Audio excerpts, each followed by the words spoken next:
Bonjour, bienvenue au siège des serviteurs, Madame Diempenda, mandataire nationale de la coalition Papa Djibril Fall Président. Je vous en prie, entrez. Suivez-moi.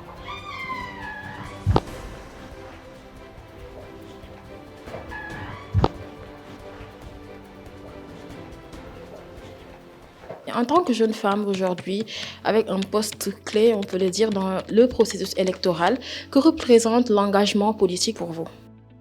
Je dois rappeler que je suis née dans une famille politique, donc la politique est peut-être un legs pour moi. Ceux qui me connaissent savent que mon papa, que son âme repose en paix, était un membre fondateur du parti PIT, du président Amadou Dansokho. Donc moi, je suis née dans cette atmosphère-là. L'engagement politique, c'est pas une option pour moi. Ça a vraiment été, ça a toujours été en tout cas un devoir pour moi, un sacerdoce, parce que j'ai toujours compris, j'ai toujours su que derrière toute chose, il y a un fait politique. Comment s'est passée votre expérience en tant que jeune femme mandataire?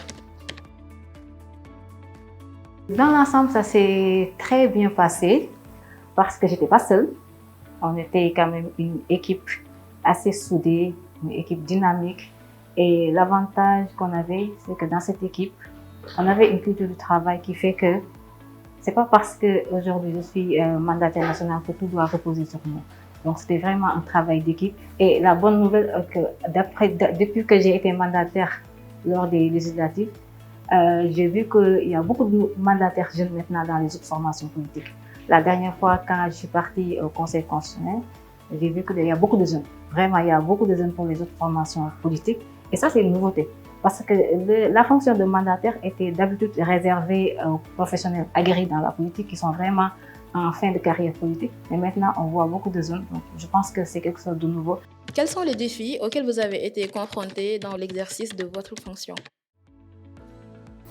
Alors, moi, je dirais même pas que c'était des défis, mais je pense que c'était des leçons. Je pense que la chose la plus importante pour moi, c'était de réussir. Et fort heureusement, on avait réussi. Déjà, c'est très difficile d'être un jeune qui évolue dans un monde d'hommes, comme j'ai l'habitude de le dire.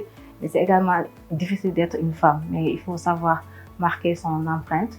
Et ce qu'on a fait, c'est difficile d'apporter le changement, c'est difficile de vouloir le changement, parce que le changement est difficile déjà.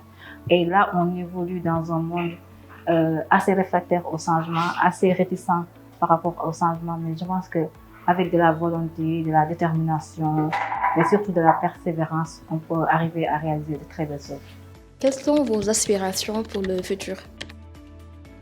Moi, je me fixe pas de limite, hein, donc on travaille. Il y a pas, moi, je me dis tout le temps, il n'y a aucune limite par rapport à ce qu'on peut réaliser en tant que jeune ou en tant que femme. Il ne faut pas se fixer de limites.